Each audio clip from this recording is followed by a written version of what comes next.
a little feather right there, as you can see, suspended in front of a 12-volt electric fan. See, I got the batteries, a pressure gauge, and everything in there. To turn it on, I have a little tilt switch that's magnetically controlled. You can see when I turn the fan on, it blows the feather all over the place. This is, of course, at atmospheric pressure right now. So, I want to take this down to Martian conditions. You might have noticed the Martian reference over there. The first thing I'm going to do is add a little bit of dry ice to the chamber, just so that the atmosphere gets replaced with CO2. Many of you guys were complaining about that last time. So now I should have a CO2 atmosphere, or at least it'll create one.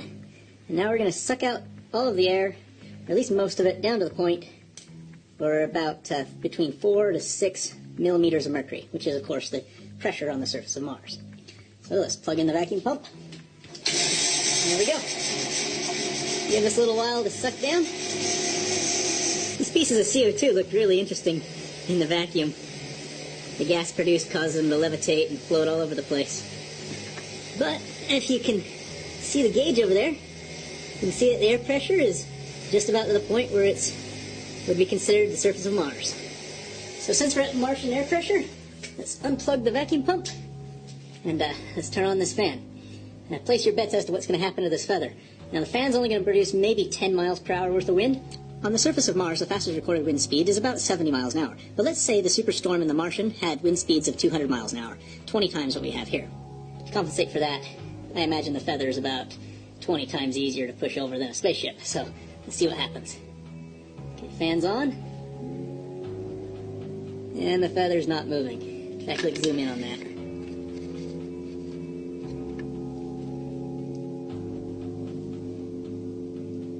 This second experiment proves that combustion is not possible in a vacuum. So how about something that has its own oxidizer, such as gunpowder? See, this is a mixture of charcoal, sulfur, and potassium nitrate. When heated, the potassium nitrate gives off oxygen, which the sulfur and charcoal uses to burn. So I've got a little bit sitting in there. Let's apply the laser goggles, and let's light it off. First in the atmosphere, and then in the vacuum. Okay, as you can see, it produced lots of smoke and burned rather quickly.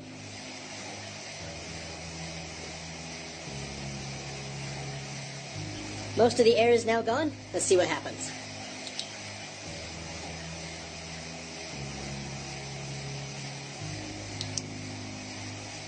The gunpowder did not ignite. And that's it. The gunpowder does not burn.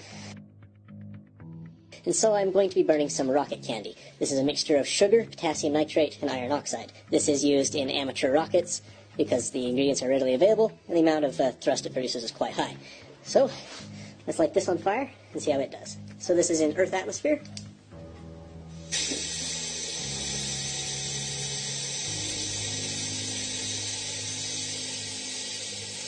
Moved it around. So now let's try it inside of a vacuum.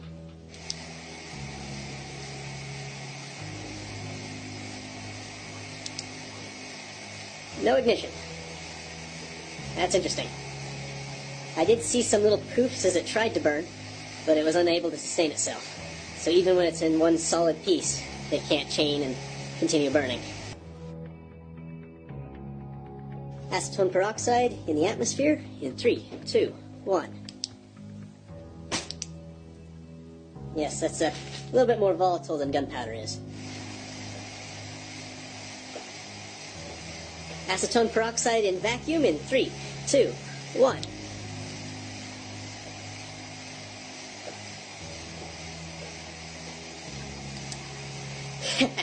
It still didn't burn.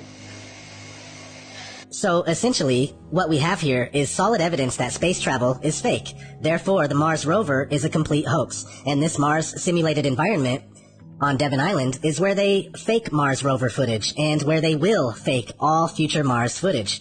I mean, they could fake this anywhere really, Greenland, Nevada, or even other remote islands such as Devon Island. But since the Hot on Mars project is public knowledge, we have a good lead here.